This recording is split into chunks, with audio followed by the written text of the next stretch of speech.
بما انني شفت بلي كيعجبوكم فيديوهات ديال البراكاج، فهذا فيديو جديد. واحد السرقه اللي دارت في اليابان اللي كانت قيمه المسروقات فيها هي 300 مليون ين ياباني. هاد السيد هذا اللي حمق البوليس ديال اليابان وما قدروش يوصلوا ليه، لانه الطريقه باش سرق طريقه ذكيه بزاف، مستعمل فيها لا سلاح لا حتى شي حاجه، غير بخطه اللي ذكيه قدر انه ياخذ 300 مليون ومشى بحاله، وخلى السلطات ديال اليابان تصرف واحد المبالغ اللي كبيره بزاف غير باش يقدروا يشدوه، اللي كانت القيمه ديالها اكثر من 3 الاضعاف ديال داكشي اللي سرق. هادشي كامل غير باش يشدوه. معكم محمد، واي واحد دابا كيتفرج في هذا الفيديو هذا كنتمنى انه يدير لايك لهذا الفيديو، يبارطاجيه مع صحابه باش نوصل ان شاء الله 1000 مشترك في اقرب وقت.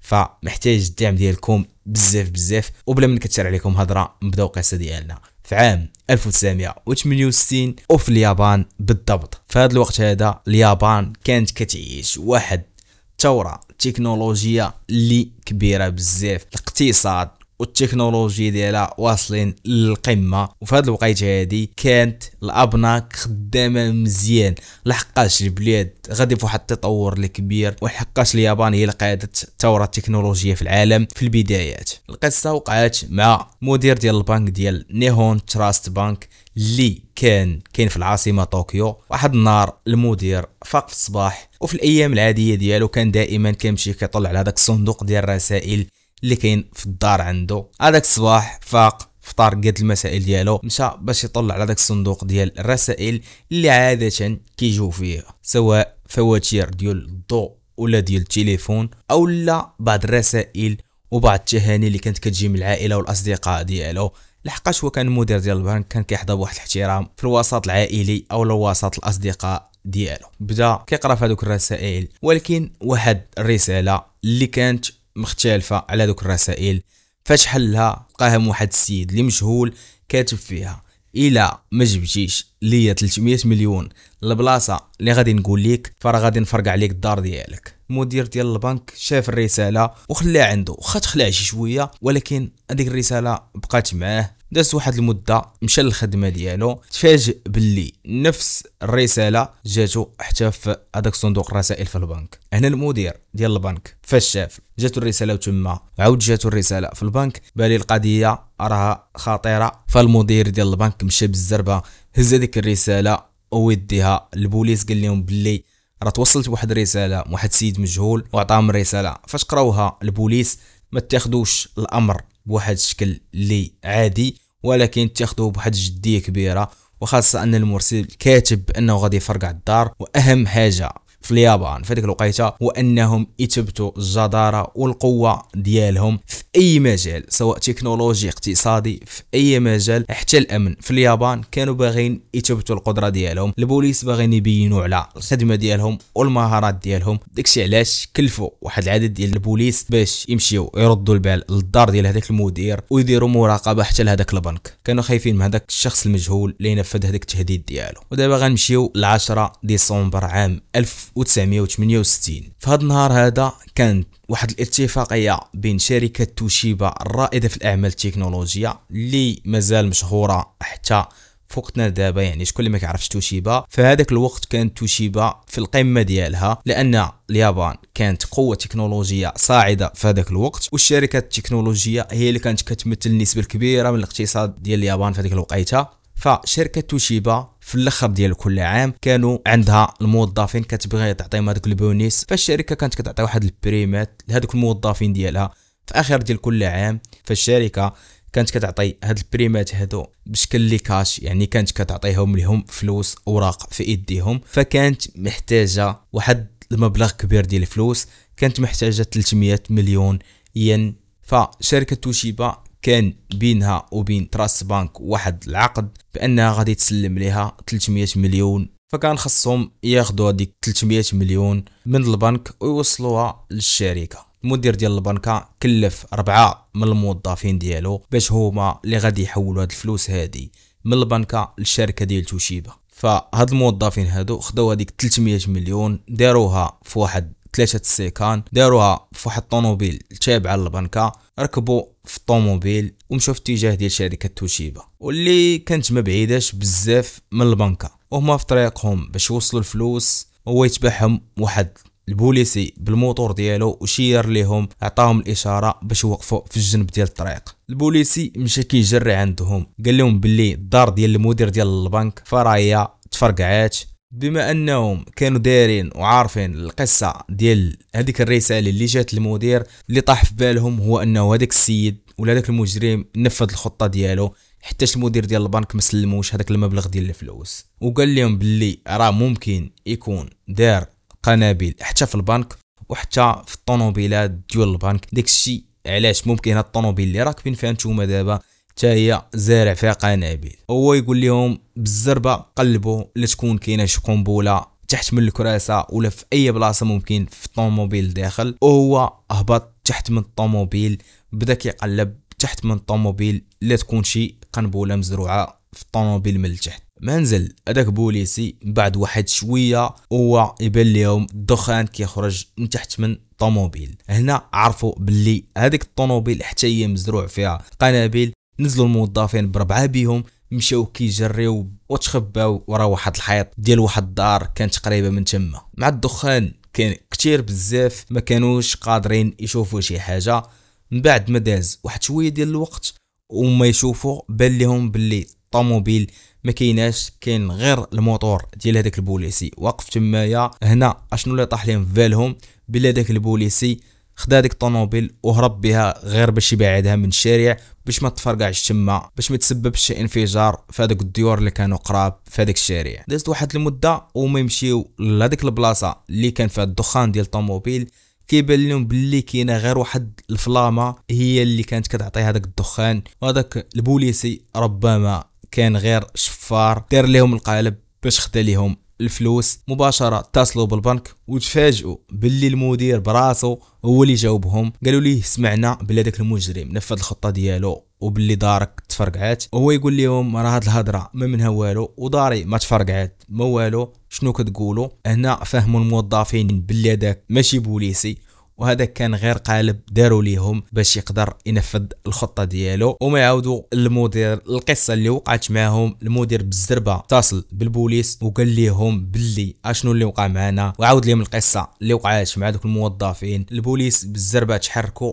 وما نشروا نقاط ديال التفتيش في المدينه كامله في كاع الشوارع الرئيسيه. البوليس جاو كيجريو لهذيك البلاصه، ما وصلوا لقاو بزاف ديال الادله في هذيك البلاصه. واهم دليل كان هو هذاك الموتور ديال الشفار اللي كان كيشبه بزاف لهذوك الماطر ديال البوليس، ولكن كان غير موتور مزور. وحتى فاش سولوا البوليس هذوك الموظفين على السيد كيفاش الشكل ديالو داير، قالوا لهم باللي راه كان لابس لبسه ديال البوليس. وهادشي اللي كانوا عارفين حتى لديك الساعه. البوليس تحركوا بالزربه وما يعطوا اوامر لبزاف ديال البراجات باش يتحطوا في كاع الشوارع ديال المدينه، وباللي حتى شي طوموبيل ما تدوز في هذا الشكل ديال الطوموبيلات ديال البنك وما تقلبش. يعني خصهم يديروا المجهودات ديالهم كاملين باش يحاولوا يلقاو هذاك المجرم اقرب وقت. وخصوصا كيف ما قلت لكم فالبوليس في اليابان كانوا حتى هما باغيين يثبتوا هذيك القوه ديالهم وباللي ماشي اي واحد يقدر يلعب معاهم. ولكن هاد المساله ديال البراجات ما عطات حتى شي افاده، لحقاش البوليس لقاو طوموبيل ديال البنكه واقفه حدا واحد المقبره وكان واحد الاثار ديال طوموبيل اخرى. يعني هذوك البراجات ما بقى عندهم حتى شي دور دابا، لحقاش المجرم بدل الطوموبيل وصعيب يقدروا يعرفوه. ولكن البوليس قال لهم زيدوا كثروا في البراجات واي طوموبيل داز حاولوا انكم تقلبوها كيف ما كانت، خاصكم ديروا لها التفتيش لان اهم حاجه كانت هذوم هما انهم يثبتوا القوه ديالهم وحتى انهم يرجعوا الفلوس ديال الشركه. في النهار التالي من وراء السرقه الاخبار وصلت للجرائد وانتشرت بواحد الشكل اللي كبير بزاف. حتى الناس اللي كانوا كيقراو الجرائد كان كيقولوا باللي هذا الانسان هذا راه ذكي بزاف، الطريقه اللي دار باش ينفذ هذه الخطه ديالو فراه كانت مثاليه بواحد الشكل اللي كبير. واخا ان هذا المجرم هذا خلى بزاف ديال الحوايج اللي ممكن انه يتبعوا البوليس يعرفوه بها بحال هذاك الموتور وبزاف ديال الحوايج اخرين، ولكن البوليس ما قدروا يوصلوا حتى شي حاجه. لحقاش هذاك السيد ربما كان يكون هرب وبعد من هذيك البلاصه، وكان صعيب عليهم انهم يوصلوا ليه، لحقاش كانت كدورهم ديك الفكره في راسهم بان هذا الموتور هذا يقدر يكون غير سارقه، بالاضافه لهاد الحوايج كامله اللي استعملها في هذه السرقه ربما غير سارقها. هادشي اللي خلاهم يستبعدوا ديك الفكره ديال انهم يقدروا يوصلوا ليه من خلال هذا الموتور ولا شي حاجه اخرى. البوليس ما وقفوش هنايا، كملوا في البحث ديالهم وهضروا مع دوك الموظفين وقال لهم اعطونا جميع المواصفات ديال هاد السيد هذا، يعني تعطونا جميع التفاصيل اللي شفتوا، كيفاش داير وجهه. كان الهدف ديالهم هو انهم يرسموا واحد الصوره ولا انهم يصنعوا واحد الصوره اللي تكون قريبه بزاف لهذاك المجرم، ربما يقدروا يوصلوا ليه بهذه الطريقه. والصوره اللي كتشوفوا دابا هي الصوره اللي قدروا يوصلوا ليها البوليس في هذاك الوقت. وباش يوصلوا لهذا المجرم باي طريقه، البوليس خداو هذيك الصوره ديالو وما يحطوها في الجورنال وما يطبعوها تقريبا واحد 800 الف نسخه غير باش يوصلوا لهذاك المجرم، ونشروا هاد الجرائد في اليابان كامله باش الى اي واحد شاف هاد السيد يعلم البوليس. التحقيق في هاد القضيه هادي استمر واحد المده اللي طويله، سنوات، وهما كيحققوا غير شكون اللي دار هاد السرقه هادي. والغريب ان الفلوس اللي تحطات باش يدار هاد التحقيقات وباش يقدروا يوصلوا لهاد المجرم هذا هي 900 مليون ين، يعني الفلوس اللي سرق هو في 3 ديال المرات. فهنا الهدف ديالهم كان هو انهم يبينوا الصوره ديال البوليس ديال اليابان في احسن وجه وباي طريقه. ما كانش عندهم مشكل انهم يخسروا مبالغ كبيره بقدر ما انهم كان الهدف ديالهم وصلوا لهذا المجرم باي طريقه. ونزيدكم واحد المساله اخرى، الناس المشتبه فيهم وصل ل 110,000 واحد. تخيل معايا 110,000 انسان كان مشتبه فيه في هاد السرقه هادي، راه رقم كبير بزاف. ومن هاد 110,000 واحد كانوا واحد 3 ديال المتهمين هما المتهمين الرئيسيين في هاد السرقه هادي، اولا هما اللي ركزات عليهم البوليس بزاف لانهم كان مشتبه فيهم من الدرجه الاولى، وكانوا 3 الناس. المتهم الاول كان هو المدير ديال البنك براسه. البوليس قالوا كيفاش طوموبيل هازه 300 مليون خارجه بلا حمايه، وزيد عليها هاد المجرم هذا منين جاب اصلا الخبار ديال هاد 300 مليون بانها خارجه من البنك وغاديه للشركه ديال توشيبا، لان الخبار ديال هاد الفلوس هادي كانت غير عند شركه توشيبا وعند المدير ديال البنك. فكيفاش هاد المجرم قدر انه يعرف باللي الفلوس خارجه في هاد النهار هذا بالضبط وغتمشي لشركه توشيبا؟ اذا كاين شي حد اللي عطاه هاد الخبار، وكان شك في المدير ديال البنك. وزيد عليها حتى مساله الرسائل اللي كانت كتجي للدار ديال المدير. فهاد الشيء خلى البوليس يحطوه هو المشتبه فيه رقم 1 في هذه القضيه هذه، لان هادشي اللي دويت لكم عليه كان شويه البوليس في الشكل. فبالنسبه للمواطنين كان كيبان ليهم باللي المدير ديال البنك هو المجرم الحقيقي وهو السبب، ولكن البوليس ما كانش هو المشتبه الاول لانه ما كان حتى شي ادله كتثبت بانه مورط في هذا الشيء. والمشتبه فيه رقم 2 كان سميتو تاكيناكا شوجي، وهذا السيد هذا قادروا نقولوا عليه مسكين لحقاش غير الشكل ديالو كان كيشبه لهذيك الصورة اللي وصلوا لها البوليس، وحتى انه كان كيعيش في واحد البلاصة اللي قريبة من البنك. المشكل اللي وقع هو ان الصحفيين خداو الصورة ديالو، ما عرفوش بالضبط شكون اللي سرب هذا الخبر بان هذا السيد هذا. وصلت القصة ديالو للصحافة، كتبوا عليه مقالات اللي خايبين بزاف. بعد ما الصحافة نشرات عليه ولا الرأي العام كيهضر عليه بواحد الشكل كبير، داكشي علاش شدوه البوليس وبداو كيحققوا معاه. ولكن خلال التحقيقات ديال البوليس اكتشفوا بلي هذا السيد هذا نهار وقوع هذيك الجريمه كانت عنده واحد الحجه بانه لا علاقه ليه بهذه السرقه هذه، من خلال بعض التفاصيل اللي عطاهم. يعني البوليس تاكدوا باللي ما عنده حتى شي علاقه بهذه السرقه بسبب هادشي اللي وقع مع هاد الشيفور هذا المسكين، بسبب هادشي اللي كتب عليه في الجرائد، وان الراي العام كامل ضده. حتى الخدمه ديالو جراو عليه منها، الاصدقاء والعائله والصحاب ديالو تا هما تخلاو عليه. السيد ولا كيشوف راسو منبوذ في هذا العالم، فمشى ونهى حياته وانتحر. وهذه كانت واحد الحاجه اللي حزينه في القصه ديال هاد السرقه هذه، لحقاش غير بسبب الظلم، بسبب الراي ديال المجتمع في واحد الانسان خلاه ينهي حياته. ولكن المتهم رقم 3 كان هو اكثر واحد البوليس شكوا فيه ولا كانوا متاكدين باللي ممكن يكون هو مول هاد السرقه هادي. كان الاسم ديالو ساتو يوشيرو. هاد الدري هذا كان داخل في واحد العصابه وباه كان كيخدم بوليسي. تاني حاجه هذاك الدري كان عنده سوابق في سرقه السيارات، وفي الفتره الاخرى ركب على بزاف ديال الطوموبيلات اللي كانوا ديجا مسروقين. زيد على هذيك العصابه اللي كان داخل فيها، واهم حاجه هو ان الملامح ديالو كتشبه بزاف الصوره اللي كانت عند البوليس. واللي غريب في القصه ديال هاد الدري هذا هو انه قبل بواحد المده من ان البوليس غيجيو ويعتقلوه جاتهم خبار باللي هاد الدري هذا شرب السم ومات. ربما كان خايف من الاعتقال، ربما كان ما باغيش يوصل شي حاجه على هذيك العصابه ديالو، او ربما حتى شي حد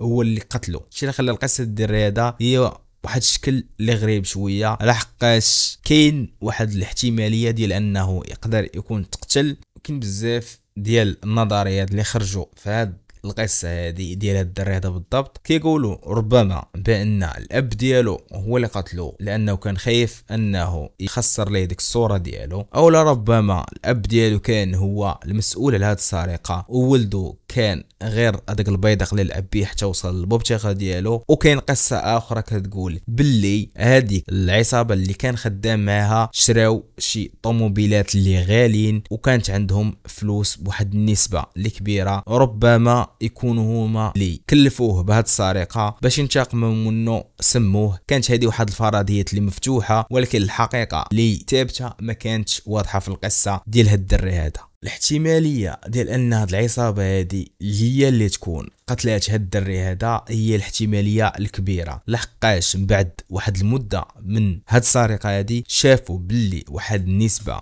كبيره من الاعضاء ديال هاد العصابه، وخاصه دوك الاعضاء الكبار في العصابه، عندهم طوموبيلات جداد وشراو حتى ديور جداد، وعندهم واحد المبلغ ديال الكاش اللي كبير. واحد من افراد العصابه كانوا شدوه البوليس ولقاو عنده واحد الفلوس اللي كثيره، وربما يكون هذه نيت من الفلوس اللي تسرقات في هذيك العمليه. كانت هذه قصه اليوم اللي النهايه ديالها فيها جوج ديال الموتى، واللي كانت في اشكال واحد شويه. واحد انتحر وواحد ما عرفوش واش انتحر واش قتلوا شي حد، واش قتلوا باه ولا قتلاتو العصابه. ما متاكدينش من القصه 100% شكون السبب. بوليس ما وصل حتى شي حاجه في النهايه ديال هذه القصه هذه. على ما كيبان لي في الراي الشخصي ربما العصابه هي اللي تكون نفذت هاد السرقه هذه، وهو تستعمل كواحد البيدق في هاد السرقه هذه، ومن بعد رموه تخلصوا منه وخداو الفلوس. وكانت هذه قصه سرقه 300 مليون ين من بنكه اللي كانت غاديه في اتجاه ديال شركه توشيبا الرائده في الاعمال التكنولوجيه. كان معكم محمد، كنتمنى اي واحد وصلت لهنايا اشترك في القناه.